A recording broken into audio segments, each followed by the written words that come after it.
Unit 11. Clean Transportation. Lesson 1. How does clean transportation work? Page 56. Exercise 1. Look at the pictures. Read and listen to the words. Electric vehicle. Charging station. Clean fuel. Carpool. Carbon emissions. Bike lane. Lesson 1. How does clean transportation work? Page 57. Exercise 3. Read and listen to the text about clean transportation. Match the subheadings, A to D, with the correct paragraphs, 1 to 4. Clean transportation. 1. Driving cars is very bad for the environment. About 23% of all the world's carbon emissions come from cars. Vehicles that aren't electric and don't use clean fuel damage the environment and cause health problems. 2. Use as much clean transportation as possible. Clean transportation is anything you use to get around that produces less carbon emissions than normal cars. 3. You can still do that, but your vehicle needs to be either electric or use clean fuel. Electric vehicles are cars that you connect to the electricity supply at a charging station, and that gives the car the power it needs to move. Using electricity means that no dangerous carbon emissions come out of the car when you drive it. By 2030, there will be so many electric vehicles that we will use much less oil every day than we do now. 4. You can still use clean transportation. Find out if you can travel by train, bus, or bike instead of by car, and do that if you can. More and more towns and cities now have bike lanes to make it easier for people to ride their bikes. If you really need to travel by car, try carpooling. Find a friend or relative who wants to go to the same place as you, and ask if you can drive there with them. Carpooling can reduce the number of cars on the roads by about 20%, which help lower carbon emissions.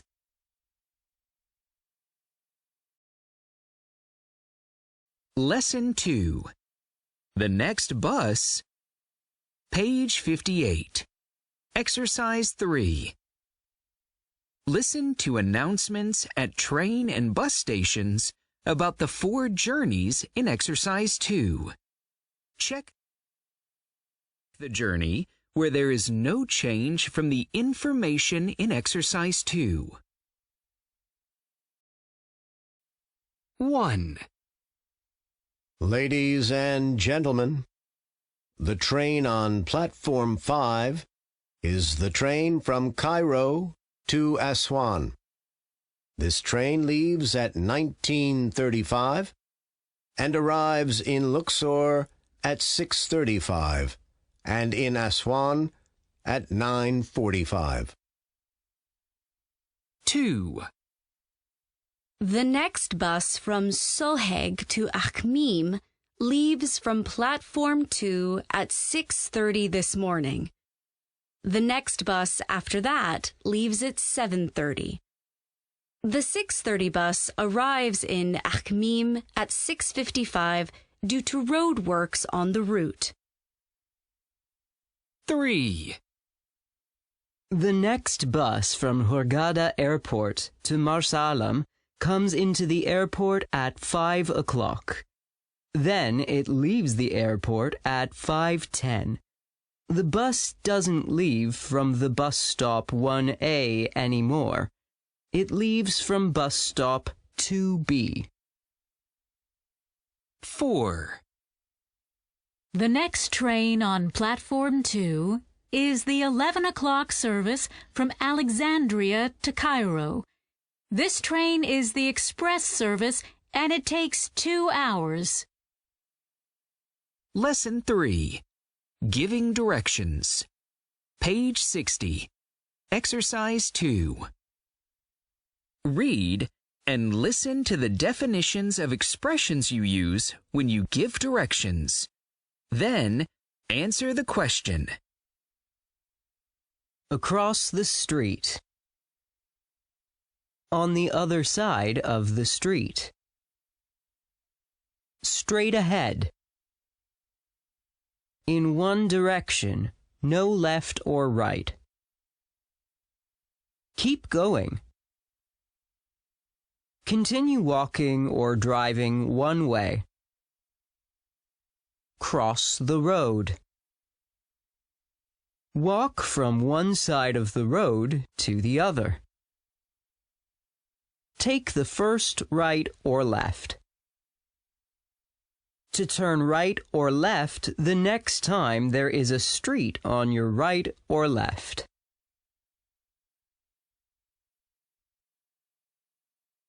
Lesson 3. Giving directions. Page 60. Exercise 3.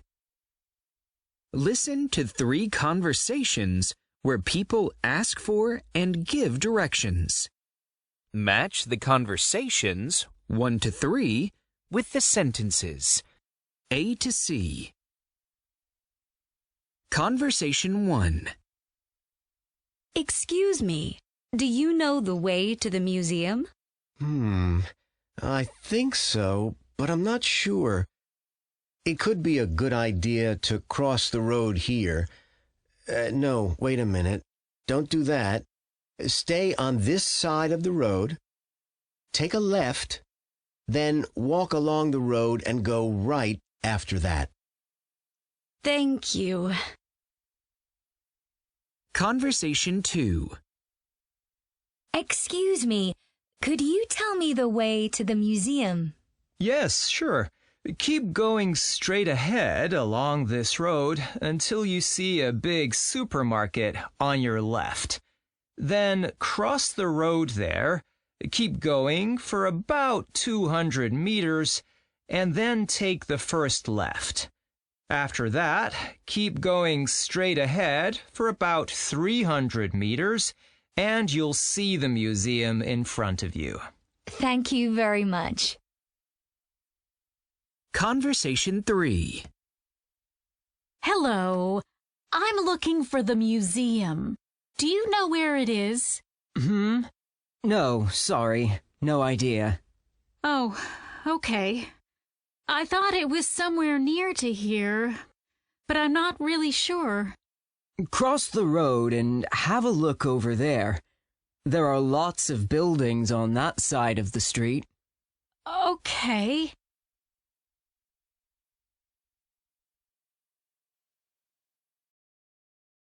Lesson 4. Green cities. Page 62. Exercise 2. Read and listen to the text. Complete the fact file.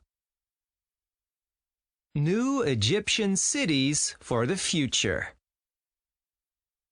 People started planning green cities for the future in Egypt in the 2010s. Today, there are many plans to build new green cities in Egypt. In fact, we call these new places cities, but most of them are small places with an area of about 580 kilometers, for example. This means that they're more like villages than big cities like Cairo. The planners want these new cities to be small because that makes it easier for people to travel around them without driving cars. The streets of these new cities will be quiet and clean. No cars can go into the center of the cities, so you won't hear any noise from cars or breathe any dirty air.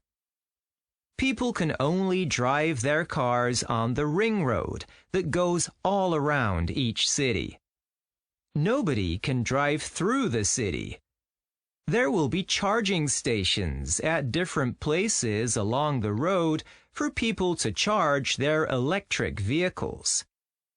The cities will also have bike lanes and running paths, which will be up to 12 kilometers long, so that people can do exercise or travel around without producing any carbon emissions. The new green cities will also have many green spaces with grass, trees, and plants. Some of these green spaces will be community gardens. In a community garden, everyone in the city is welcome to come in, enjoy themselves, and grow things. What will be extra special about these new cities is that the people and buildings in each city will only use green energy generated in that city. Each city will produce enough energy for up to 10,000 homes, and around 35,000 people will be able to live in one of these green cities. Of course, there will be schools, hospitals, sports centers, and other facilities that people need too. The cities are also special because the people who live there will put new trees into the ground when they cut trees down. They will also make all their own food by growing fruit and vegetables in the city and keeping farm animals there.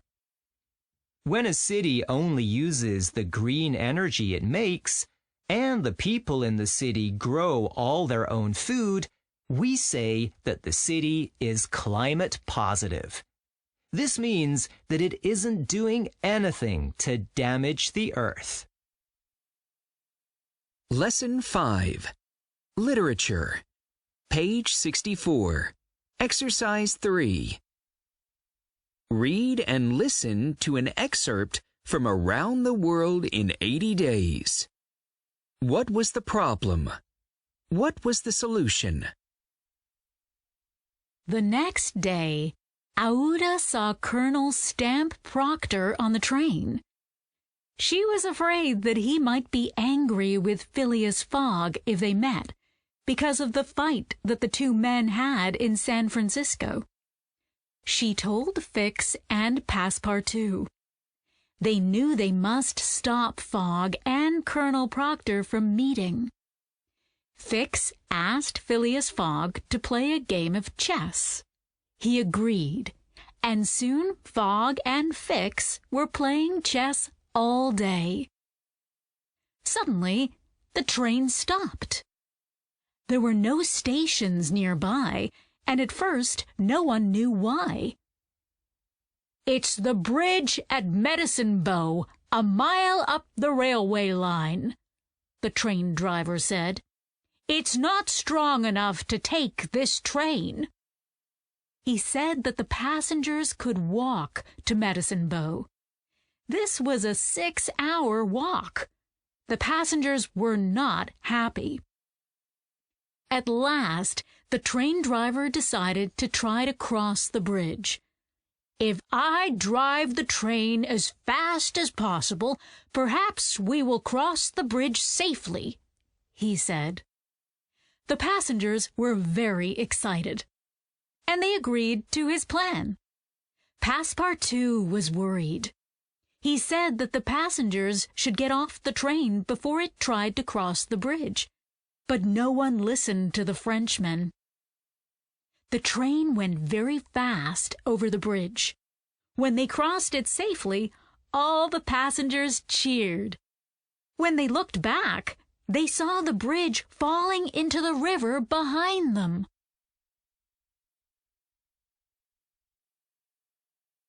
Lesson 6. Writing. Page 66. Exercise 2. Read and listen to the tips text. Make notes on the things the writer wants more or less of in your notebook. Tips for reducing carbon emissions from transportation. 1. Electric vehicles are better for the environment than cars that use dirty fuel, but we need more charging stations in our town, so it's easier for people to use them. At the moment, we only have one charging station, and it isn't in the town center. The town should have 10 charging stations. 2. Traveling by bike is good for the environment, but it can be dangerous on the busy roads in our town. The town should have bike lanes on Rankin Street and School Road. When people feel safe enough to ride their bikes, they won't drive their cars so often. 3. The town council should help people to organize carpooling. It could create a page on its website for people to share information about when they have a free seat in their car for a journey. More carpooling means fewer cars.